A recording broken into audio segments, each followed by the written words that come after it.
Hi, I'm Callum from Tyne Valley Motorhomes, and this is the handover of the Auto Trail Expedition C63. So as we start the walk round on the driver's side of the vehicle first, just underneath the skirt you'll notice this grey tap. This is your wastewater outlet. So once you've finished your trip on your site, you'd pull over the grey wastewater drain on site, which is normally just a gully or a grate on the floor, and then you'd use the handle on the side just here to release the water. Make sure that this is fully drained down in the winter, as you wouldn't want the water to freeze, and there's no need for you to carry dirty water with you, so get rid of it before you do your return trip to home or travel to another site. To hook the vehicle up with mains 230 volt, you'll need your hookup lead, and you lift the collar on the hookup lead to expose the three pins on the van. Put the collar to an L shape, push it on like so, hook the van up first, then the sight, and do it in reverse order when unhooking, so that you're never walking around with a live lead, because you don't want to walk around with a live lead in case this lead gets damaged or it's raining. You don't want a shock off the electric.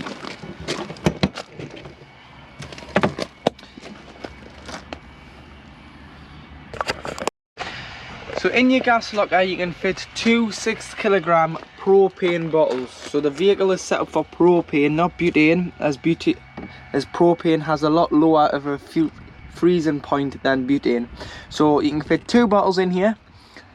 To connect the bottle, all you need to do is hand tighten it, but it's the opposite way, so it's left to tighten, right to loosen with the being gas. So it's a hand tighten pigtail. Turn the cylinder on and off from the top of the bottle. Always make sure that you turn your gas cylinder off before you do start travelling. It's far safer when you're on the road and anything was to happen if the gas is switched off. And then should one bottle become empty, you can replenish it with a second bottle that you can carry here, making sure that you use the straps and strap the bottle in for security. And then you do have some other space, so you can store your bits and pieces in there, like your gas spanner and hookup lead if you want in there. Cassette toilets. So to operate the toilet, you need to ensure that the blade's in the closed position so that the mechanism isn't engaged, but I'll show you that inside.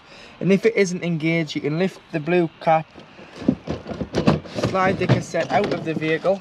You can either carry it or you can use the handle, and there's two wheels on the bottom, to drag it to your waste disposal point, which is normally beside your toilet block on site. And then to empty it, all you need to do is remove the blue cap, press the blue button, allows a bit of air in, stops it glugging, tip the content of the cassette out, and once you've tipped it out, there's normally a tap there, so you put some water in here and give it a slight rinse, tip out again, and then you'd put 120 ml of either the green or the blue chemical, the aqua chem, into here. So you can either do it by measuring it, that's 120 ml, that cap, or you can do it by eye and tip 120 milliliters into here, put some chemical in, and then you just put the cassette back into the van and you can start using the toilet again. Underneath you do have your freshwater external drain. So should you have taken on contaminated water, or you drain it down for the winter, or you just simply not used it for a couple of weeks, so there's no need to keep water in it, you can just open the valve and drain off your fresh water. At the back of the vehicle you've got your high level brake light. Should you want a bike rack fitted to this, you've got two through bars here, so the back panel has been strengthened to take a bike rack. And then as we walk around to the driver's side, to fill with fresh water, this is your freshwater filler. So you've got a little key that locks this cap, and you basically need to carry a hose pipe with you and some hose pipe ends, as it's mainly just a brass tap on site. Pop the hose pipe into the two lugs there, the flat end, fill until it either overflows or until you're happy there is enough water on board the vehicle, which you can see on your main control panel. Habitation door locks with the Habitation key. You've got your two fridge vents. These have got the covers on at the moment. The covers need to go on in the winter, and you can still use the vehicle with the covers on. Just protects the back of the freezer. But once we get to about March, you want to take them off because the fridge won't work should it be too warm, because the fridge can't cool itself down with the covers on. To take these off, you just need a flat-headed screwdriver or a coin, and you can lift them off. Awning light.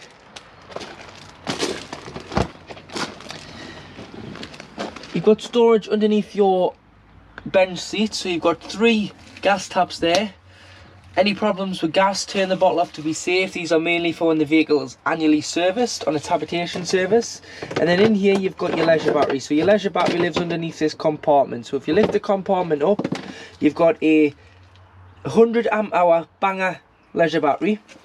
And then you've got a 20 amp main battery fuse, which pokes out through the cover. So check that that hasn't blown should you be having any problems with 12 volt.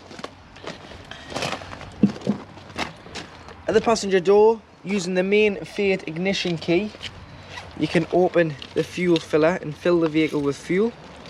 And then below, because it's a new style diesel engine, it takes AdBlue, which is a system that cleans your catalytic converter out at a certain temperature to stop the buildup of soot and carbon deposits. It's a 19 litre tank. You can view the levels on the dashboard when it needs AdBlue, and it'll come up that the AdBlue is low, and it'll give you a mileage countdown until there's simply no AdBlue left in the tank. As soon as the light comes on, if you get yourself off to a fuel station, because they sell AdBlue on the pump now, or you can buy it in the drums and top this up, because otherwise the vehicle won't start if it goes to 0, and if it goes to half that mileage, the vehicle sometimes can go into limp mode, which will restrict you to 50 mile an hour. So just make sure that you're topping that up. Tyre pressures on the slam panel here, so 5.5 bar front and back, which is 79.5 psi. You've got a toolkit underneath the passenger seat, which includes a jack and a brace and a torn eye. And then on the Ducatos, underneath this panel here, you can lift this off, and that's where the main engine battery lives. As there's no battery underneath the bonnet, it lives underneath the floor on the Ducato. And then bonnet release is on the side of the dashboard.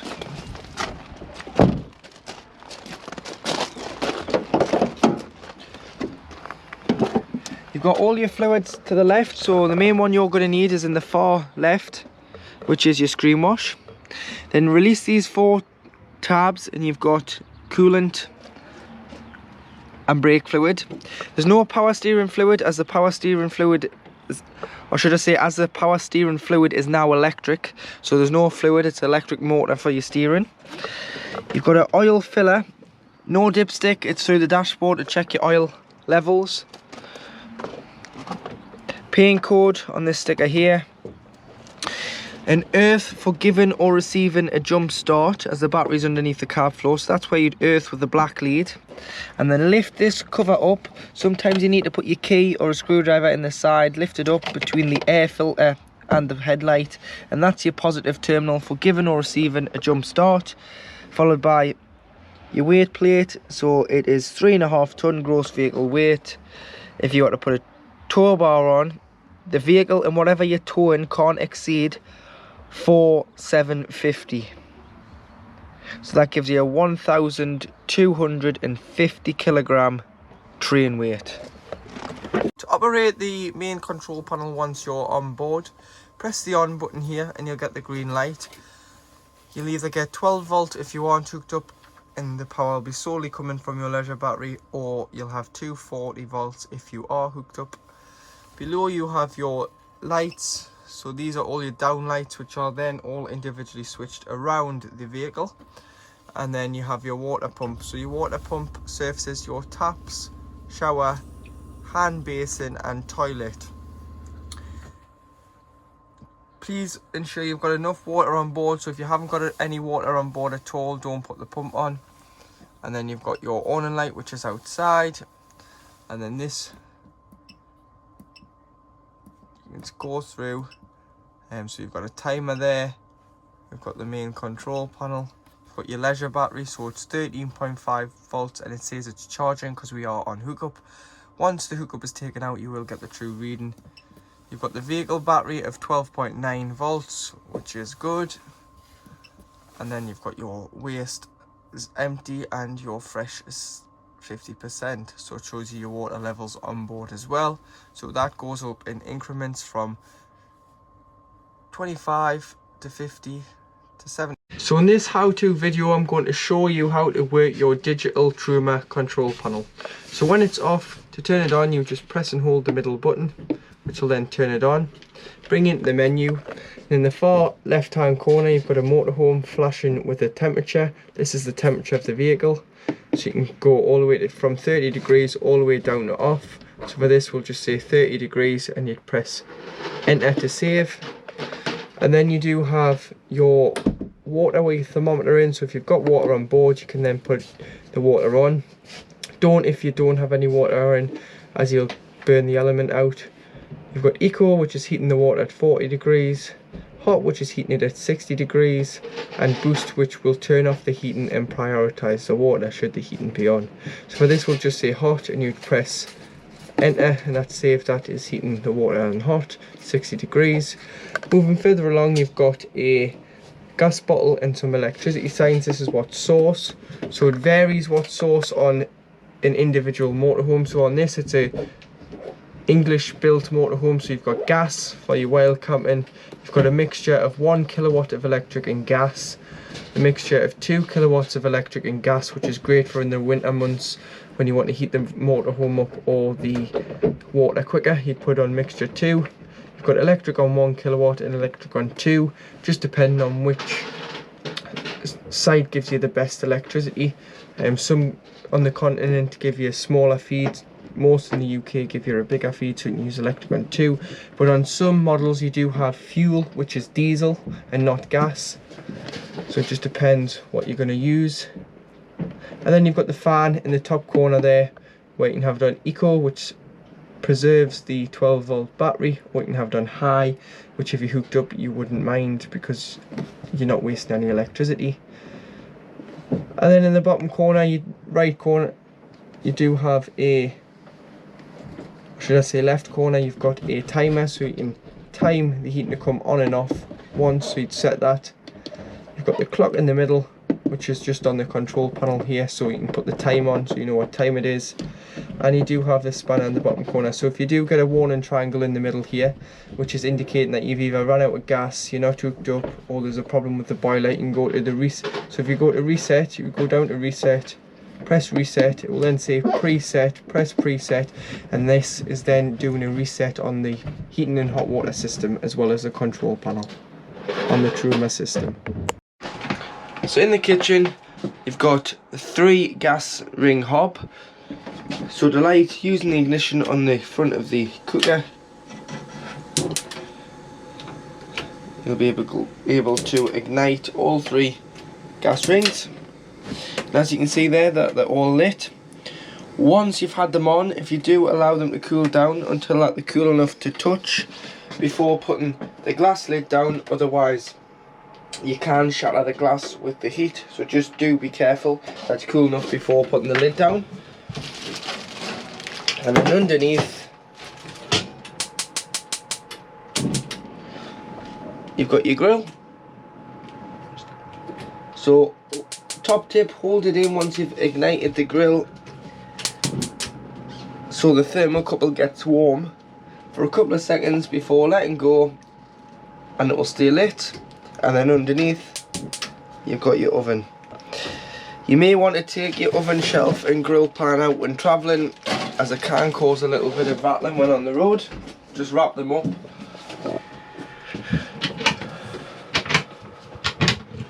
Storage above, so you've got 3 large storage cupboards. Your light for your kitchen area is just at the back here. At the back you do have a window, so just open the window, use the black stoppers there to keep the window out. And you've got a blackout blind and a fly screen. Lift up socket tower, so you've got 3 230 volt sockets. So these will only work when you're hooked up, and then you can turn it on and off here, pressing the red button to push the sockets back into the worktop.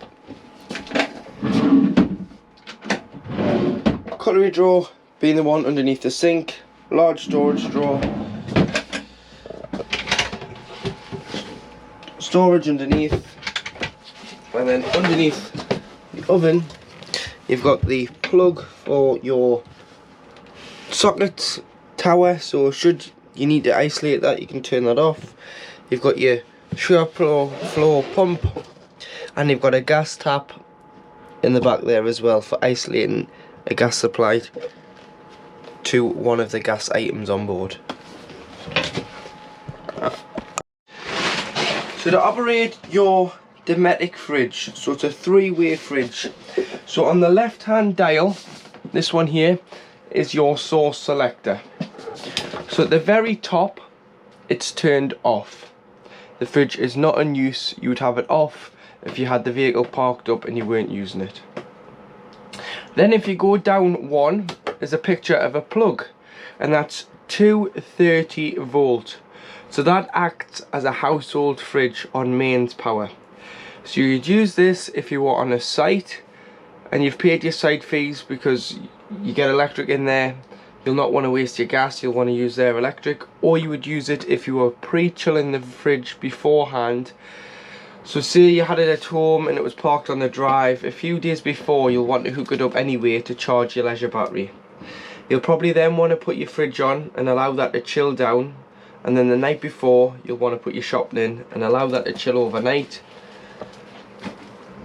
And then you can use the next setting, which is the one of the battery, which isn't your leisure battery. So your leisure battery can't power the fridge. This setting is when the engine is running, it'll send a feed from the vehicle battery to the fridge, and it acts as a giant cool box. So like I was saying before, pre-chilling it a few days before, shopping in the night before, then when you're ready to drive off to your site, no matter if it's an hour down the road or a couple of hours or longer, you can put on the battery setting, and it'll keep the shopping nice and fresh and edible at the same temperature it was at when departing. And then when you get to your site, you can either go back to electric, which is the one above it, or you can go all the way to gas, which is the bottom one, which you'd use if you were wild camping. So gas is the bottom, battery, mains hookup. So gas at the bottom, you'd use that if you're wild camping and you had no other source available to pre-chill your fridge.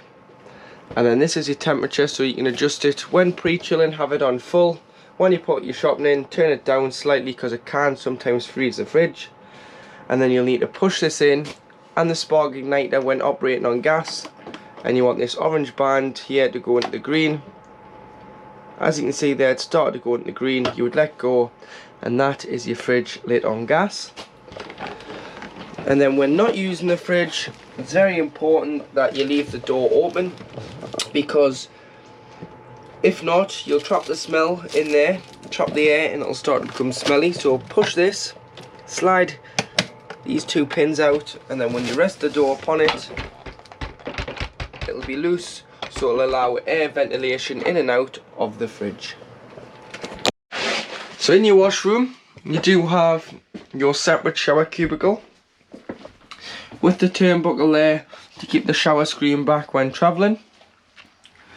You've got a hanging rail for your wet towels, but also doubles up for extra storage if you're going on a longer trip and some people don't use their showers, so you may want to use this as a separate wardrobe, or hang your wet coats if you've been caught in the rain. And then when you do winterize the vehicle, where you want to drain all the water out of it, so your fresh, your waste, you'll then want to leave all the mixer taps throughout the motorhome open. And finally, you want to unscrew your shower head from your hose. As you can see there, it's got a loop in, and lie this hose in the shower tray just to stop any water from freezing in there. Light switch is just at the back here for the washroom, the toiletry cabinet there. And then to operate your toilet, this blue button here is your flush. So you always want to flush it before use. So if you flush it and put a small amount of water in first,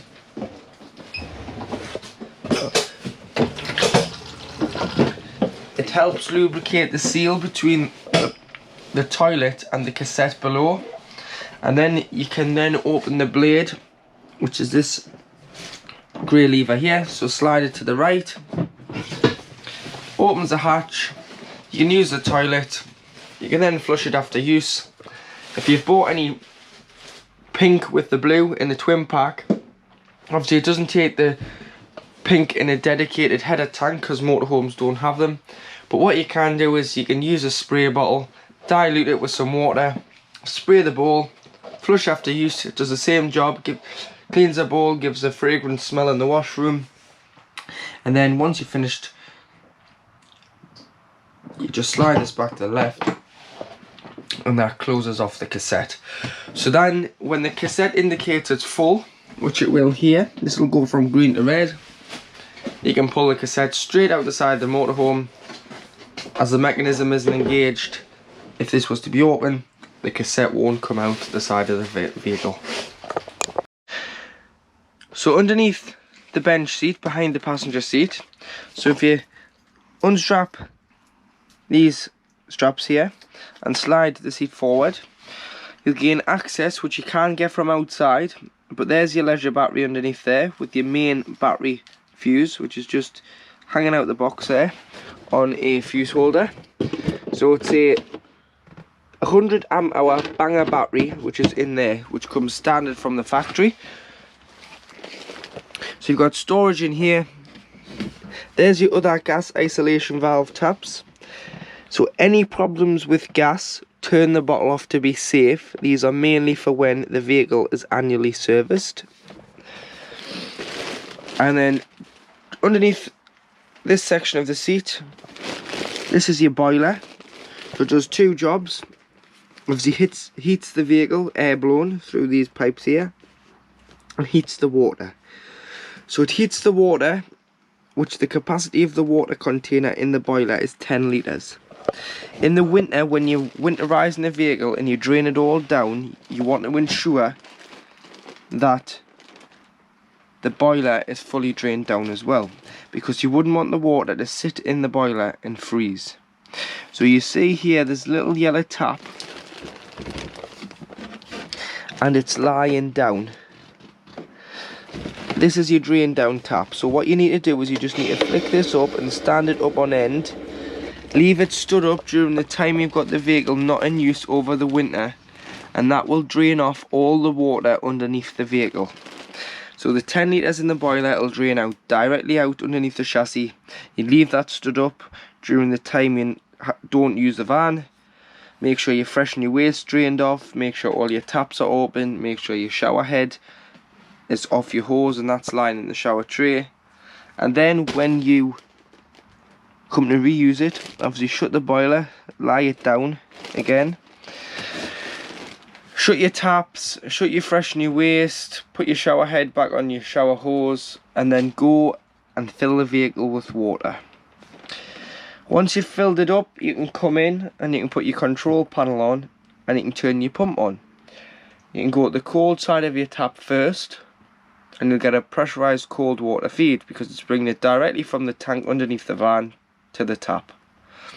Go to the hot side, it's transferring it from the water tank underneath the van into here, filling this with 10 litres so it'll cough and splutter until you get a free flow of water from the tap. This is when you know that tap's done and your system's primed.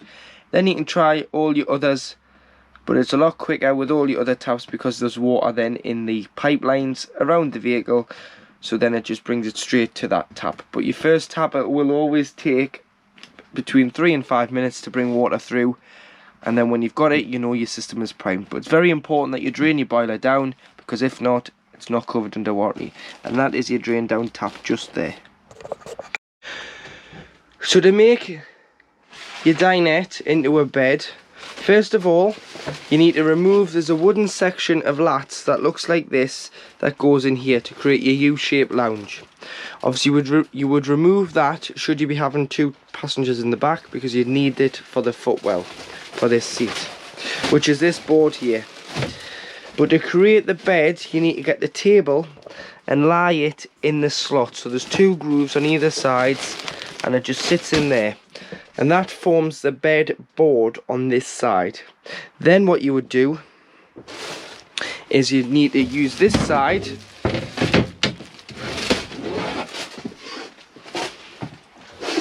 and you need to take the clips off, lift this section out, and there's a full-size leg, so slide that all the way out, put your leg down for support, put that board back in on here, so that just goes back in there. Lift the cushion off, the turnbuckle here, this section goes into here like so, and you put your backrest back in at the back, your base cushion in, that cushion would go back on there, so pull them forward, and then your backrests, drop them into the back,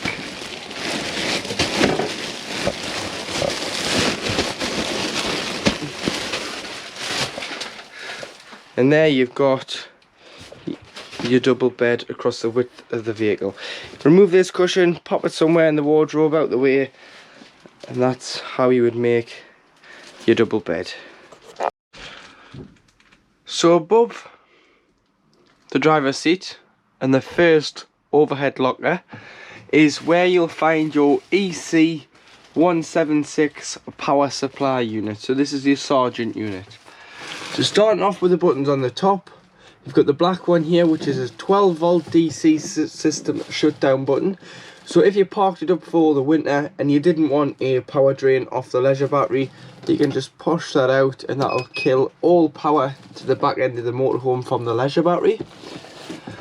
You've got your heater and your charger on mains electric. Obviously your heater does work on gas, but just leave these pushed in. They'll react when the vehicle is hooked up and forget about them. Just make sure that you haven't turned them off if you are struggling to get your heating to work on 230 volt. All your fuses are labelled here, what fuse does what and what rating they are. So above there is all your blade fuses. And then here you do have your RCD and your MCB. So if you've tripped the vehicle out, try here before you try your sight post. And then each motorhome has a unique build number on the sticker here, so if you ever need parts for the vehicle, quote an Auto Trail dealer that number. They'll be able to pop it onto the system and find out what number part goes onto your vehicle. Above the cab you do have your Luton double bed, so the ladder there clips onto here. And then you've got a safety net which you can push underneath the mattress if you don't want to use it, but it does clip onto here, the end of the bar on both sides, to stop children from rolling out the bed. And then you can store lighter, soft bedding, clothing up there when travelling, and you can push it up to give you extra headspace for getting in and out the cab. And you do have an opening window with blackout blind and fly screen on the skylight there.